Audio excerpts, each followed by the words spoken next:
In the quiet village of Omaka, a young woman named Adaoma lived with her aunts. She was kind, humble, and always ready to help others. But many people mocked her because of her body. Adaoma was big and round, with full cheeks and wide hips. Some whispered cruel names behind her back, calling her the fat bride. One day, her aunts heard about a man from the city named Obina who was looking for a wife. He was wealthy, tall, and lived in a big house in Enugu. Obina had said he wanted a traditional woman, someone from the village, someone who could cook and take care of a home. He won't mind your size, her aunt told her. City men like women who can cook and look after them. With hope in her heart, Adaoma was prepared and sent to Enugu as a potential bride. She wore her best wrapper, adorned her wrists with beads, and smiled through her nervousness. Obina would be waiting for her. The sun was scorching that afternoon when Adaoma arrived at Obina's mansion. Her feet ached from the journey, but her heart was full of hope. She had gently powdered her face and tied her wrapper just as her aunt had shown her. The beads from her village jingled softly on her wrists. She looked around in awe: tall gates, flower gardens, and shiny cars that sparkled like glass. This was nothing like Omaka. Maybe this is where my happiness begins, she whispered to herself. A housemaid came and led her inside. The living room was wide and cold, with white tiles that made her feet feel like she was walking on ice. Paintings of lions and golden chairs made her feel small. She sat quietly at the edge of a cushion and waited. Then Obina walked in, tall, with a proud chest and a face that rarely smiled. He wore a white shirt with gold buttons, and his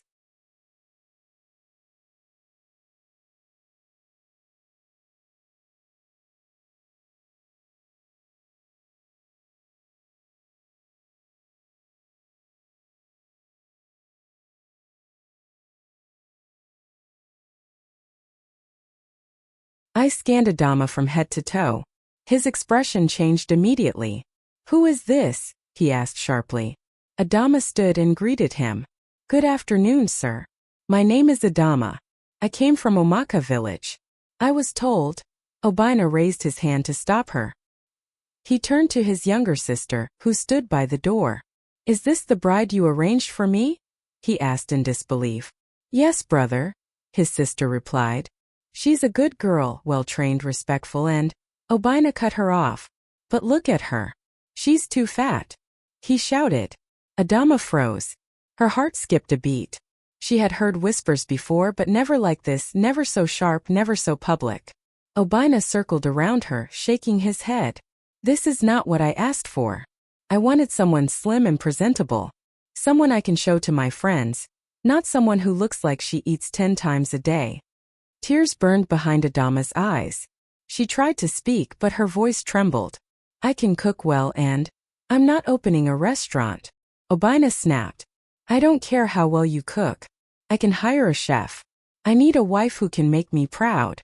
His words hit her like stones. She turned to look at his sister, who now kept her head lowered in shame. I came all this way, Adaoma said softly, her voice shaking. I came because I believed I was enough. Well, you're not, Obina replied coldly.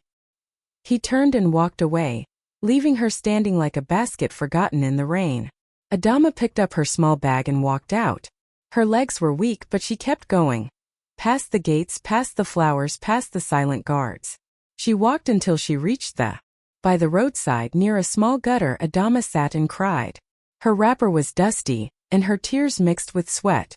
People passed by, some staring, some whispering, some even laughing. See that, and the bed was hard, but none of that mattered. She lay on it and cried into the pillow, not just because of Obina, but because she had dared to hope. She had dreamed. And now her dream was scattered like a broken calabash. For 3 days Adaoma stayed inside. She ate only once. Her eyes were swollen, her soul felt tired. She felt faded, like a shadow of herself. But fate had other plans. What she didn't know was that her deepest pain was only the beginning of her true story. On the 4th morning since Obina's rejection, Adaoma still hadn't eaten much. The mirror in the small guest house showed her swollen eyes and cracked lips. She had cried so much her throat was hot, and her heart felt like an empty calabash, cracked and useless. That day she decided to step outside. Not because she had anywhere to go, but because the room had become too hot, too quiet, too lonely. She tied an old scarf around her head and wrapped her faded wrapper tightly around her waist. Her slippers were nearly broken. She walked slowly along the roadside in Enugu, eyes cast down, avoiding people's stares. As she passed a busy junction, a big black Jeep slowed beside her. The engine hummed low like a resting lion. First she ignored it. Who could possibly be looking for me? Then the tinted window rolled down and a calm, deep voice called out, "Sister, are you okay?" Adaoma turned slowly and looked into the eyes of a stranger. He sat in the front seat, clearly wealthy, but his eyes were soft, free of mockery, full of concern. She quickly looked away. "I'm fine," she muttered, trying to walk on.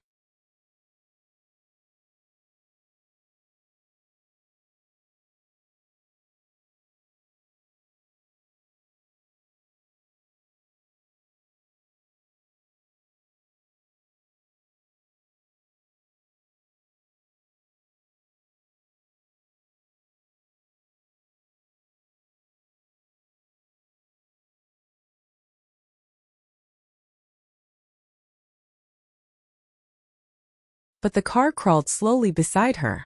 "Please, I mean no harm," he said. "I just saw you. And you look like someone carrying a heavy pain." Adaoma stopped. Her feet were tired. Her heart even more so. "Why do you care?" she whispered. "Because I know what it feels like to be broken," the man said. "I know how it feels when the world looks at you and doesn't see your worth." Adaoma looked at him again.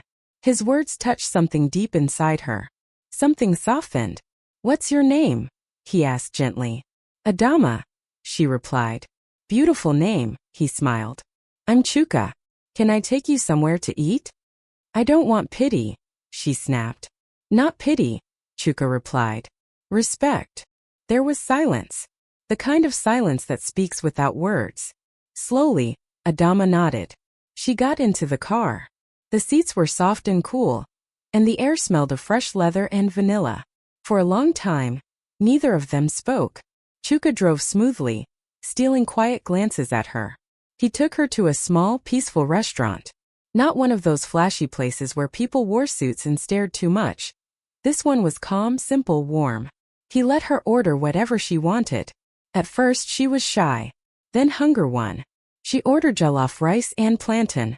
She ate slowly, unsure what to make of him. "You're not afraid I'll embarrass you?" she asked between bites. Chuka chuckled. "Why would I? You're a woman, not a clown." Adaoma blinked. It had been so long since anyone had said something kind to her without expecting anything in return. After they ate, he asked, "Can I take you back to your home?" "I have no home here," she said quietly. "Then where are you staying?" She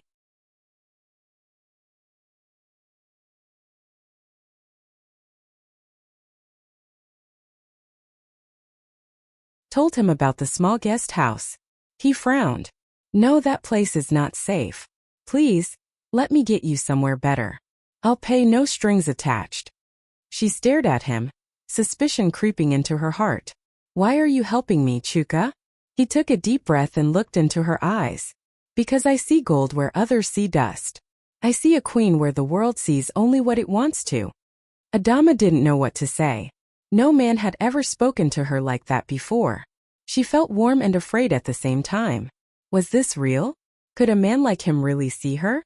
Chuka helped her move to a better hotel, clean sheets, proper windows, a working fan. Before he left, he gave her a small envelope. "For food and clothes," he said. "Please take it."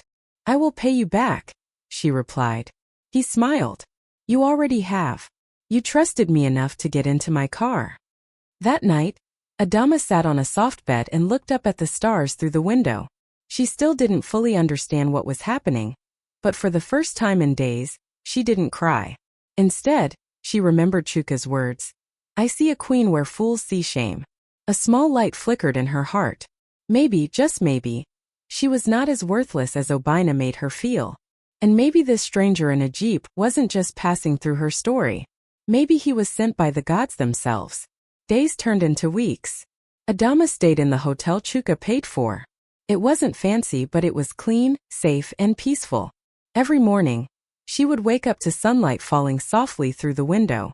She would stretch and whisper to herself, I'm still here. For the first time in a long while, she began to feel human again. Chuka came often. Sometimes he brought food. Sometimes books. Sometimes just himself. And they would talk for hours. He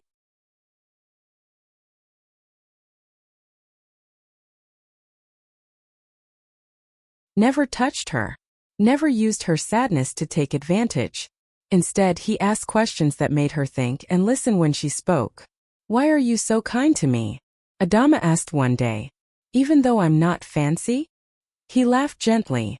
Because I'm not looking for a girlfriend. I'm looking for a woman I can respect. Then he added, the first day I saw you, I was on my way to a business meeting. I almost didn't stop. But something deep in my spirit told me to. Adaoma looked at him, her heart beating fast. And I'm glad I did, Chuka continued. Because in saving you, I found myself. Her eyes filled with tears, not of pain but of healing. Thank you, she whispered. He touched her hand gently. No. Thank you for not giving up. I have a surprise for you, he said. What is it? Adaoma asked, curious. Come with me, Chuka smiled. He took her to a private luxury yacht. Adaoma was amazed by its beauty. She had never seen anything like it before. Lights sparkled everywhere. And as they stepped on board, Chuka knelt down. He pulled out a ring. Adaoma, he said. Please marry me. Adaoma was speechless. She could not believe her eyes. Without wasting a moment, she said yes. Not because of the yacht or the wealth, but because Chuka was a kind man. He had given her life again. That night felt like heaven. She couldn't believe it was real. Was she dreaming? No. This was reality. That night Adaoma cried again, but these were tears of joy. She was no longer the rejected bride. She was seen, appreciated, and loved. Without delay, Chuka married Adaoma. Their wedding shook the land. It was only then Chuka revealed his true identity. He was not just a rich man. He was the son of a billionaire business mogul. He had hidden his